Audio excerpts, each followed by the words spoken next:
कांग्रेस सदर का था, औरंगाबाद शहर का, शहर ज़िला सदर का। लेकिन जब ये नाम बदला गया औरंगाबाद शहर का, मुझे बिल्कुल भी ये बात गवारा नहीं थी कि हमारे शहर की शिनाख्त उसी पार्टी के ज़रिए मिटाई जाए जिसका कि मैं सदर होता हूँ। देखिए, हिंदू मुस्लिम की राजनीति और नफरत की राजनीति का मैं सख्त मुखालिफ।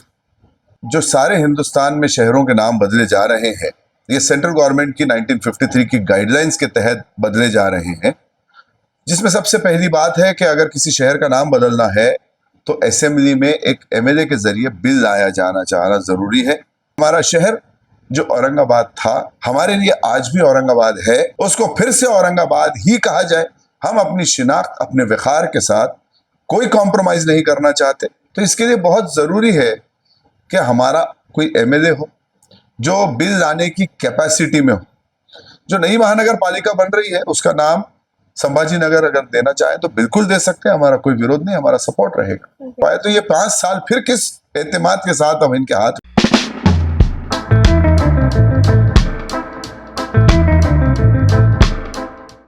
आप देख रहे हैं न्यूज़ एक्सप्रेस लाइव और मैं हूं अफसा हरीम खान। महाराष्ट्र असेंबली इंतखाबात का बिगुल बज चुका है और सियासी पारा अपने शबाब पर पहुंच चुका है। हर सियासी पार्टी अपनी ताकत का मुजाहिरा कर रही है। ऐसे में हम मौजूद हैं औरंगाबाद सेंट्रल से आज़ाद उम्मीदवार हिशाम उस्मानी के साथ। आइए उनसे चंद सवालात करते हैं। आपके आज़ाद उम्मीदवार फॉर्म भरने के पीछे मकसद क्या था? सब जानते हैं कि मैं कांग्रेस का यहाँ का शहर सदर हुआ करता था।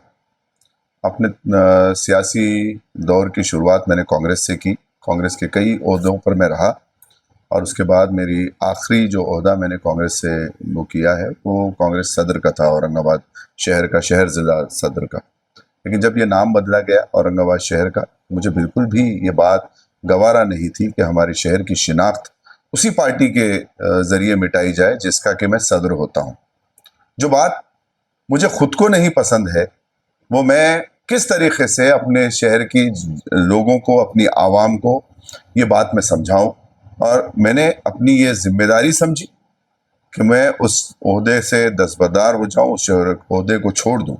इसीलिए मैंने उस ओहदे से अपने राजीनामा दिया, इस्तीफ़ा दिया। वो इस्तीफ़ा मंजूर हुआ नहीं हुआ ये आज तक पता नहीं, क्योंकि पार्टी की तरफ से मुझे कोई लेटर नहीं आया। कांग्रेस के कई सीनियर लीडर्स ये कहते हैं कि तुम आज भी हमारे पैनल पे आपका नाम है, आप आए, वहाँ पे आपको हम फिर से वापस उस ओहदे पे वो कर देते हैं, मगर मुझे बिल्कुल मंजूर नहीं। उसके बाद मैंने ये जो औरंगाबाद के नाम की जो लड़ाई थी उसको अदालती लड़ाई मैंने लड़ी और हाई कोर्ट के बाद सुप्रीम कोर्ट में आज भी हमारा केस जारी है। उसको इन्हीं पार्टियों ने बहुत ज़्यादा ज़ख्मी किया है, छन्नी किया है। मुझ पे दबाव भी बनाया जा रहा था कि हम तुमको ये ओहदा देंगे, हम तुमको एमएलसी देंगे, आगे चल के तुमको एमएलए का टिकट देंगे और तुम इस बात पे पर्दा डालो। तो मेरी गैरत ने और मेरी जो भी एक ख़ानदानी जो मेरी रिवायत है उसने मुझे ये बिल्कुल भी अलाउ नहीं किया, मुझे बिल्कुल भी इस बात की इजाज़त नहीं दी कि मैं वहाँ बैठा रहता और इस शहर की जो 400 सालाना जो शिनाख्त है वो मिटाई जाती रही और मैं वहाँ बैठा रहूँ। इसलिए मैं इससे बाहर निकला हूँ।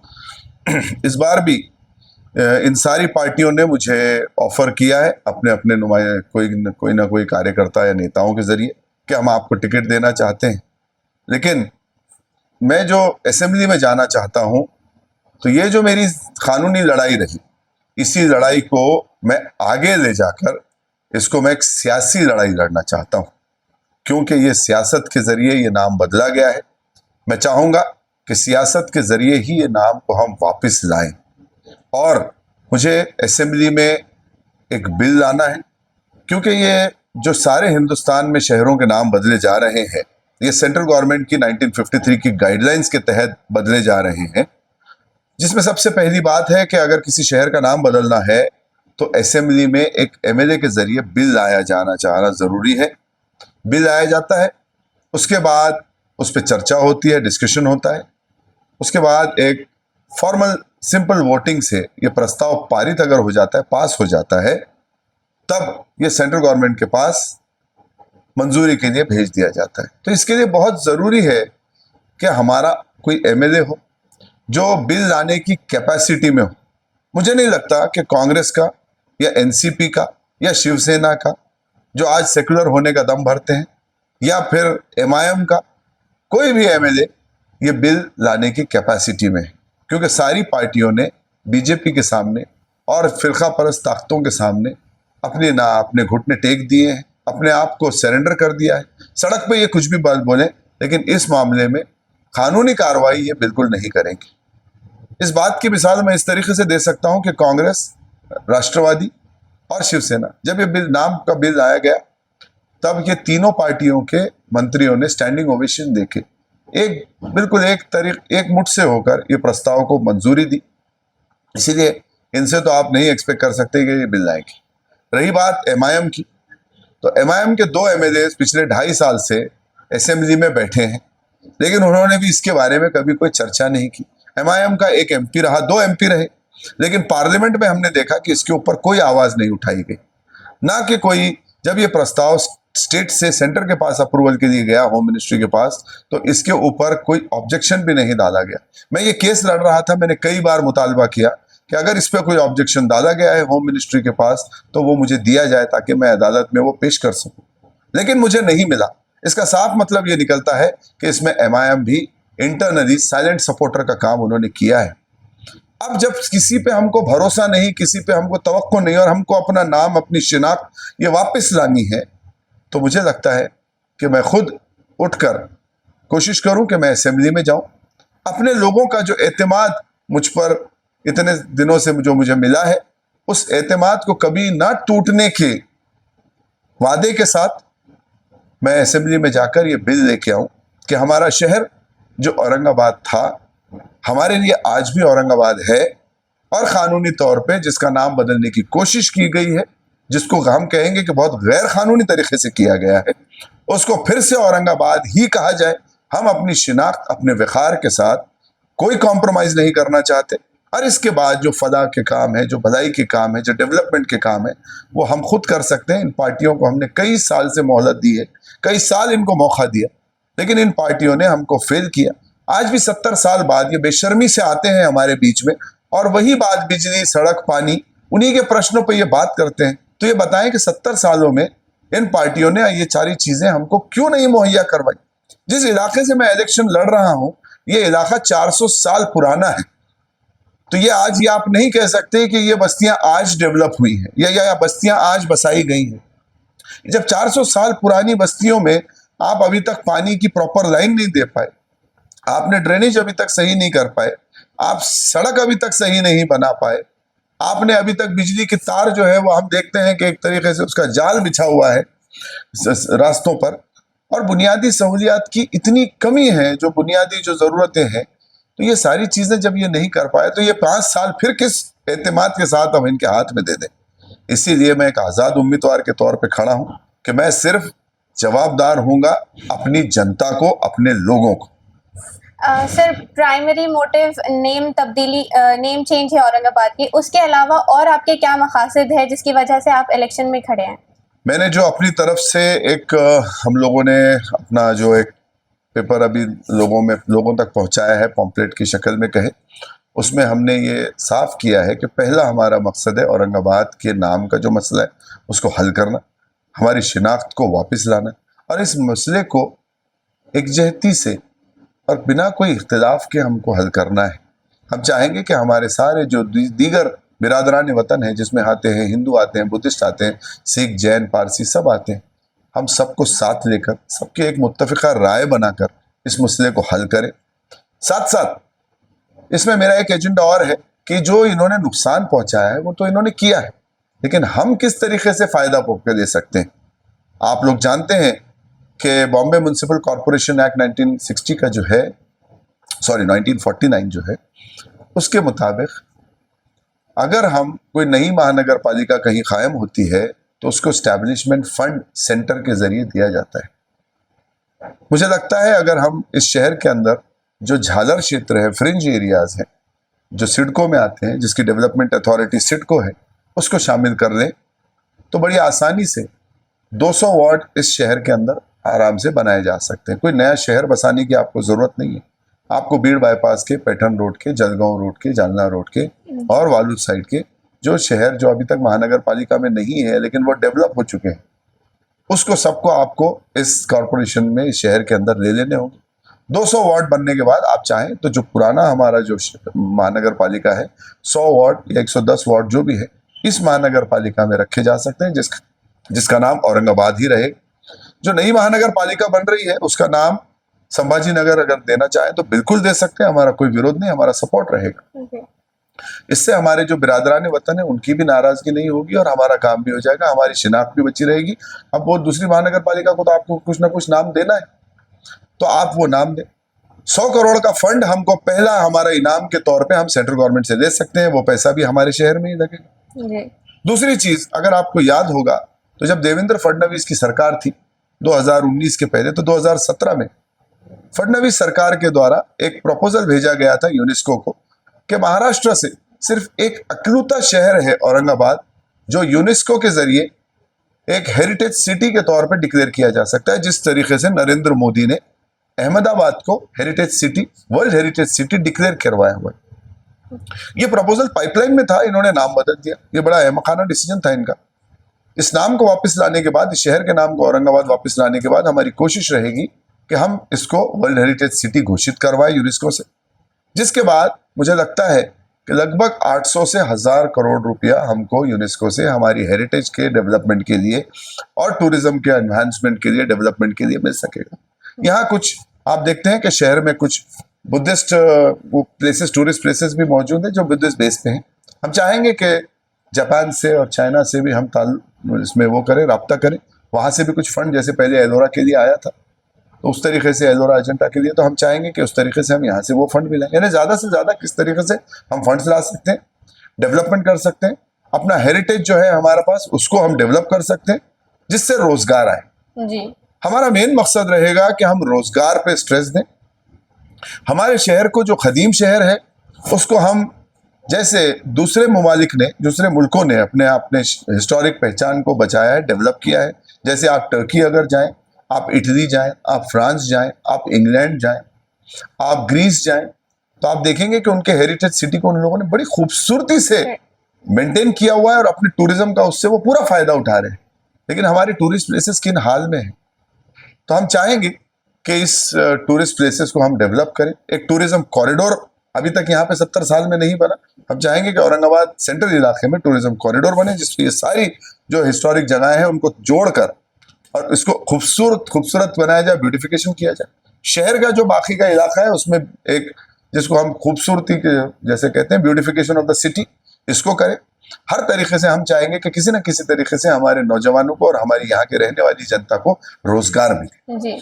साथ ही साथ हमारे पास जो इंडस्ट्रियल एरिया मौजूद है, आपका शेंद्रा और आपके बिडकिन साइड का, या फिर आपके जो DMIC बन रही है वालुज का, ये सारे इलाके से हम चाहेंगे कि रोजगार किसी तरीके से खींचकर हम अपने शहर में लाएं। क्योंकि अब देखते हैं कि यहाँ फैक्ट्रीज तो मौजूद हैं, लेकिन यहाँ पे लड़के जो हैं या लड़कियां जो हैं वो बेरोजगारी से बड़े परेशान। तो हम चाहेंगे कि उन फैक्ट्रीज में पहला हक औरंगाबाद के लोगों को मिले, उनको रोजगार मिले। तीसरी चीज, यहाँ जो भी मटेरियल सप्लाई का जो काम होता है या और कोई दीगर काम होते हैं इंडस्ट्रियल एरिया में, उसका फायदा भी औरंगाबाद को मिले। इनके ऑफिसेस जो हैं, हम देखते हैं कि पूना, बॉम्बे, नासिक में हैं। हम चाहेंगे कि वो ऑफिसेस यहाँ खुले औरंगाबाद में, जिससे यहाँ की जो मुकामी लोग हैं उनको किराए से और किसी भी तरीके से फायदा मिले, यहाँ रहने वाले लोगों को उन ऑफिसेस में भी काम मिले। हम चाहेंगे कि औरंगाबाद के अंदर एक बहुत बड़ा पोटेंशियल है, यहाँ की हैंडलूम इंडस्ट्री है, यहाँ की हैंडीक्राफ्ट इंडस्ट्री है, लेकिन हम देखते हैं कि वो दम तोड़ रही है। जी। हमारी पैठन की जो शिनाख्त थी उसको योदा के अंदर NCP के लीडर ले गए और उन्होंने पैठनी का भी जो हमारे पास जो एक एजाज था वो भी छीन लिया। पैठनी का रिसर्च सेंटर और पेटेंट जो है एक तरीके से योदा में ले जाया गया। तो ये हमारी यहाँ की क़यादत की नाअहली थी, नाकामी थी कि वो उसको रोक नहीं पाए। हम चाहेंगे कि यहाँ जो हिमरू का जो उद्योग है या जो हैंडीक्राफ्ट है, स्टोन्स का हमारे पास काफ़ी देखते हैं, आप पंचक्की में चले जाएं या मुकामी तो आपको मिलता है। उसके लिए हम क्लस्टर्स डेवलप करें। जो हमारी बहन बेटियां हैं यहाँ पर, जो आगे बढ़ना चाहती हैं, काम करना चाहती हैं, उनके लिए पढ़ाई के, शिक्षण के जो है वो मौके फराहम हों, इंस्टीट्यूट्स कायम हों।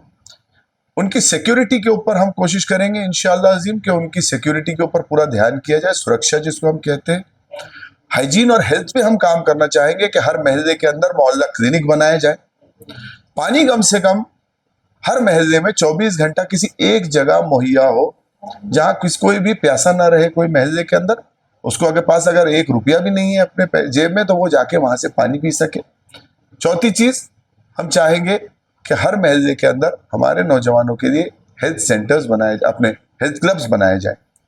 और जो कई हमारे महलों के अंदर हम देखते हैं कि नशे के कारोबार ने काफी जड़ें जमा दी है नशे कारोबारियों ने, तो हमारे जो बेटे, हमारे जो भाई नशे के कारोबार में फंस गए हैं, हम चाहेंगे कि उनके लिए डी एडिक्शन सेंटर्स, जिसको हम व्यसन मुक्ति केंद्र कहते हैं, वो बनाए जाए। साथ ही साथ हर महल्ले के अंदर लाइब्रेरीज बनाई जाए, लाइब्रेरीज को कायम किया जाए। मुझे बड़ा अफसोस होता है ये देखते हुए कि जब मैं किसी अक़लियती इलाकों में जाता हूँ तो वहाँ मुझे चाय की होटलें नज़र आती हैं, पान की दुकानें नज़र आती हैं, अलग अलग तरीके के खाने की दुकानें खुलती नज़र आती हैं, लेकिन किताबों की दुकानें नज़र नहीं आती। वो कौम जो कभी अपने पढ़े लिखे होने का और मुहज़्ज़िब होने के नाते पूरी दुनिया में जाने जाती थी, आज वहाँ से किताबों की दुकानें गायब हो चुकी हैं। तो ये काम होता है लीडरशिप का। सर, देखा जाए तो जहां हिंदू मुस्लिम की राजनीति चल रही है, जैसे आपने बोला कि कायद की जिम्मेदारी होती है ये डेवलपमेंट के काम करने की और लोगों को उस तरफ राग़िब करने की, तो आपका उस पर क्या कहना है? आप उस पर आप खुद को उसमें किस मकाम पर पाते हैं? देखिए, हिंदू मुस्लिम की राजनीति और नफरत की राजनीति का मैं सख्त मुखालिफ। मुझे लगता है कि सियासत ये मुआशरे की भलाई के लिए होना चाहिए, ना कि किसी जाती इंसान के लिए। लेकिन आज हम देखते हैं लोगों ने अपनी जाती मफाद के लिए सियासत करना शुरू कर दिया। उससे मुआशरे को कितना नुकसान हो रहा है, इससे कोई किसी को फर्क नहीं पड़ रहा। मैं जब अपने यंग एज के अंदर, अपनी जवानी में जब मैं सियासत में आया था, तब मैंने कांग्रेस पार्टी को चुना था, कांग्रेस की जो आइडियोलॉजी थी उसको चुना था।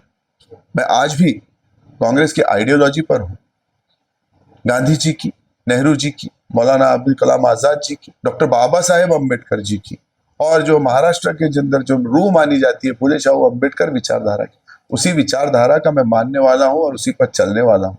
और मुझे फख्र है कि मैं एक ऐसे शहर से आता हूँ जहाँ डॉक्टर रफीक ज़करिया जैसे नेता हुए। मैं चाहूँगा कि ज़करिया साहब का जो मॉडल रहा, जो काम रहा, उस रास्ते पर चलकर हम औरंगाबाद को फिर से तरक्की की उस राह पर ले जाएं, क्योंकि वो एक सक्सेसफुल मॉडल था। आपने देखा कि ज़करिया साहब की क़यादत में हमने वो मकाम हासिल किया था जो कभी औरंगज़ेब रहमतुल्लाह अलैह के ज़माने में हमको मिला करता था। उस वक्त औरंगज़ेब रहमतुल्लाह अलैह के ज़माने में हमारी जीडीपी दुनिया की सबसे बड़ी जीडीपी मानी जाती थी। और हमको ये भी नहीं भूलना चाहिए कि हम दुनिया की अपने वक्त की दुनिया की सबसे बड़ी और पावरफुल सल्तनत के दक्कन के कैपिटल रहे हैं। लेकिन हमारी नौजवान पीढ़ी को ये नहीं मालूम है। हम चाहेंगे कि हम मोहब्बत की बात आगे करें, नफरत की जो राजनीति कर रहे हैं उनको हराना चाहते हैं और अपने शहर और अपने लोगों को फिर से उस तरक्की की और उस डेवलपमेंट की पॉजिटिव सोच की तरफ ले जाना चाहते हैं, जहां से आज जो जिंदा पीढ़ी है और जो आने वाली पीढ़ियां हैं उसके लिए एक सुनहरा जो हम फ्यूचर देखना चाहते हैं, उसके लिए हम काम करना चाहते हैं। आने वाली 50 साल बाद इस शहर को क्या चीज़ें लगेंगी, वो चीज़ों के ऊपर काम करना चाहते हैं और औरंगाबाद की शिनाख्त भी बची रहे और औरंगाबाद एक मॉडर्न औरंगाबाद के नाम से जाना जाए। इसीलिए हमारा जो नारा है कि हम डिजिटल औरंगाबाद बनाना चाहते हैं। ज़करिया साहब का जो मॉडल रहा उसका नेक्स्ट लेवल हम ऑफ डेवलपमेंट लेके आना चाहते हैं। इस मॉडल को हम यहाँ लागू करके पूरे महाराष्ट्र में हम एक मैसेज देंगे कि ये औरंगाबाद मॉडल ये पूरे महाराष्ट्र में चले और हिंदुस्तान में जाए, और हमको फख्र महसूस होगा कि हमने कुछ अच्छा कंट्रीब्यूट किया सोसाइटी के अंदर। तीसरी चीज, हम चाहेंगे कि हमारी जो हेरिटेज है वो भी बची रहे, हमारी पहचान बची रहे और आने वाली नस्लें हमको अच्छे नाम से जाने। सर, आपने अभी ज़करिया साहब के मॉडल का जिक्र किया। अगर अभी देखा जाए इलेक्शन में जो पार्टियां हैं उन्होंने कोई खास मैनिफेस्टो जारी नहीं किया है, तो आप इसको किस नज़र से देखते हैं? जैसे मैंने कहा कि सारी पार्टियां इस वक्त एक दूसरे के, जो हम सादी अगर लैंग्वेज में कहें तो, कपड़े फाड़ने में लगे। और एक बात और है, मैंने आज़ाद उम्मीदवार के तौर पे इसलिए भी खड़े रहना चाहा क्योंकि कोई ये बात ही नहीं कर रहा। आप देखें किसी भी सियासी जो स्टेज से बात हो रही है उस पर डेवलपमेंट की बात नहीं हो रही, उसकी जनता को क्या देना है उस पर बात नहीं हो रही। बात हो रही है कि इसने मेरे साथ ये किया, उसने गलत किया। एक दूसरे पे कीचड़ उछाला जा रहा है, एक दूसरे पे नुक्ताचीनी की जा रही है, एक दूसरे की बुराइयां गिनाई जा रही। ये देखो जी इसका वीडियो, ये वहां ये कर रहा था, ये देखो जी इसका वीडियो, इसने ये कहा था, ये इसने ये किया था। तो ये सारे एक दूसरे के पर्सनल अटैक्स में लगे हैं, जिससे कि जनता का कोई फायदा नहीं होने वाला है। लेकिन ये जो 15 दिन 20 दिन हमको चुनाव के मिले हैं, इसके अंदर जनता को भटकाया जाए और जनता को उनकी जो क्या चाहिए वो बात भुला दी जाए। मैंने इससे पहले भी अपनी किसी एक स्पीच में कहा कि आप देख रहे हैं कि इस वक्त अमेरिका में चुनाव चल रहे हैं जी। लेकिन अमेरिका में चुनाव हो रहे हैं 2 साल के लिए। लोगों को समझने को ये आसानी होती है आराम से कि हमारे लिए क्या बेहतर होगा। वो अपने आने वाले 5 साल का मुस्तकबिल तय करने जा रहे हैं, तो उनको वक्त मिला हुआ है। वहां मुद्दों पे बात होती है, वहां प्रेसिडेंशियल कैंडिडेट भी आम लोगों में खड़ा होता है। यहाँ तो एक एमएलए कैंडिडेट जो प्रेसिडेंट से बहुत छोटा होता है, वो भी अपने आप को ऐसे समझ रहा है कि जैसे कोई वो प्रेसिडेंट के ऊपर हो गया, वो बात ही नहीं कर रहा है। तो हमारे पास इन 15 दिनों में हम भी अपना मुस्तकबिल तय करने जा रहे हैं, लेकिन हम क्या कर रहे हैं, सिर्फ हम इंजॉय कर रहे हैं कि फलाने ने ये स्टेटमेंट दे दिया हम खुश हो गए, इसने ये स्टेटमेंट दे दिया हम खुश हो गए। हम सिर्फ टेम्पररी हमको खुश किया जा रहा है, डोज दिया जा रहा है और हमारा मुस्तकबिल पूरा मिट्टी में मिला दिया जा रहा है। आप सोचे जो नौजवान पीढ़ी है उसमें से कई मेरे भाई बहनें बेटियां वो इस वक्त नौजवान है, 5 साल बाद शायद उनकी शादी हो जाएगी, उनकी जिंदगी में उनके नए अफराद और आ जाएंगे। तो ये 5 साल का उनका मुस्तकबिल वो क्या चाहते हैं। जो बूढ़े माँ बाप हैं जो चाहते हैं कि हमारे बच्चे सेट हो जाएं, उनके बच्चे 5 साल बाद यही शहर में इसी सड़कों पे आप देखेंगे, टूटी फूटी सड़कों पे गाड़ियां चलाते नजर आएंगे। अगर इन सियासतदानों के जैसे हम लोग इसमें से गुजरे, हम नहीं चाहते कि हमारी आने वाली नस्लें भी उससे गुजरे। इसलिए मैं जो बात कर रहा हूं मैं अपना फर्ज अदा कर रहा हूं और मैं इसमें यही कहता हूं कि जकरिया साहब एक बड़ी अच्छी बात कहा करते थे उनकी स्पीच में, कि एक शेर वो हमेशा मेंशन करते थे कि उनका जो काम है वो अहले सियासत जाने, अपना पैगाम मोहब्बत है जहां तक पहुंचे। सर, जैसे अभी आपने कहा कि अवाम के मुद्दों को भटकाया जा रहा है, तो आप अवाम से क्या कहेंगे कि आपने किन मुद्दों को सामने रख के वोट करना चाहिए? मेरा ये आपके चैनल के जरिए लोगों से अपील रहेगी कि आप ये पॉलिटिशियंस जो आए हैं आपके सामने या पार्टियां जो स्टेज लगा रही हैं, पहली चीज तो इनसे सवाल करें कि आपने क्या किया, उसने क्या किया। ये सुनने के लिए हम आपके सामने नहीं बैठे। आप अपना नहीं सुना रहे, दूसरे की बुराइयां गिना रहे हैं और इससे हमारा क्या लेना देना। हमारा आपसे कोई ऐसा तो नाता नहीं है, कोई रिश्तेदारी, अगर रिश्तेदारी भी सुनाए तो हम नहीं बैठेंगे। तो हमारा ये कहना है कि आप हमारे लिए क्या करना चाहते हैं, हमें क्या देना चाहते हैं, उस पर बात करें। और इनकी इस जो गंदी राजनीति जिसको हम कहेंगे कि जिससे नफरत की राजनीति है, जिससे जनता का कोई फायदा नहीं होने वाला है। जनता को वोट करने से पहले ये सोचना चाहिए कि मैं इस शख्स को या इस पार्टी को क्यों वोट दूं और इससे मेरी फैमिलीज का और मेरी नस्लों का क्या फायदा होने वाला है। जिंदगी के 5 साल मेरे सुकून से गुजरे, तरक्की की इस राह में गुजरे, ये देखते हुए हमको वोट करना चाहिए। नफरत जब तक रहेगी हमारे शहर के अंदर, जब तक हम आगे नहीं बढ़ सकते। ये बात को ध्यान में रखते हुए हमको काम करना चाहिए और वोट करना चाहिए। सर, आपकी अवाम से अपील क्या है? मैं सभी औरंगाबाद के शहरियों से अपील करना चाहूँगा जो सेंट्रल में रहते हैं या जिनके दोस्त रिश्तेदार सेंट्रल में रहते हैं, कि मैं एक आज़ाद उम्मीदवार के तौर पे, हालांकि मुझे कई पार्टियों से ऑफ़र था लेकिन मैंने वो सारे ऑफ़र्स को नकारा। मैं एक आज़ाद उम्मीदवार के तौर पे इस इलेक्शन में खड़ा हूँ क्योंकि मैं औरंगाबाद की जनता का, औरंगाबाद के लोगों का नुमाइंदा बन के जाना चाहता हूँ, ना कि किसी नेता या कार्यकर्ता किसी पार्टी का। और मैं अपने शहर के लोगों की और उनके मुस्तकबिल के लिए आवाज़ उठाना चाहता हूँ। औरंगाबाद के नाम को फिर से औरंगाबाद किया जाए, इसके लिए बिल लाना चाहता हूँ, जो मुझे कोई पार्टियां मुझे नहीं देती, इसीलिए मैं आज़ाद खड़ा हूँ। तो मेरा साथ दें इस लड़ाई के अंदर। कानूनी लड़ाई जो मैंने लड़ी, मैंने आप लोगों से कभी ताउन नहीं मांगा। मैंने अपनी ज़ात से इसमें जो भी मैं लगा सकता था, अपनी ज़ाती मिल्कियत तक मैंने इसमें बेच के लगा दी। लेकिन मेरे घर में इतने वोट नहीं कि मैं ये खुद जाके वहां लड़ाई लड़ सकूं। अगर आपको लगता है कि औरंगाबाद का नाम ये औरंगाबाद ही रहे, तो आप इसमें मुझे वोट के जरिए ताउन दे सकते हैं। अपनी तरफ से गवाही दूंगा कि मैं आपको कभी भी इसमें मायूस नहीं करूंगा, आपके भरोसे को मैं इसमें टूटने नहीं दूंगा। मेरी निशानी ये सिलाई मशीन इस चुनाव में मुझे मिली है, जिसका बटन नंबर 24 है, जो सबसे आखिरी में आता है उम्मीदवारों की, यानी नोटा से बिल्कुल ऊपर वाला सेकंड मशीन में सेकंड लास्ट बटन आएगा नोटा के बिल्कुल ऊपर। इस बटन पे वोट दबा के अगर आप इसमें मेरे साथ ताउन करते हैं, मेरे साथ इसमें ज्वाइन होते हैं, तो मैं आपका भाई, आपका बेटा बनकर 5 साल अपनी जिंदगी के इस काम आपके लिए वक्फ कर दूंगा और आपके लिए जो भी कुछ सबसे बेहतर ला सकूं वो लाकर आपका एतमाद मुझ पर बरकरार रहे, इस बात का पूरा ख्याल रखूंगा। शुक्रिया।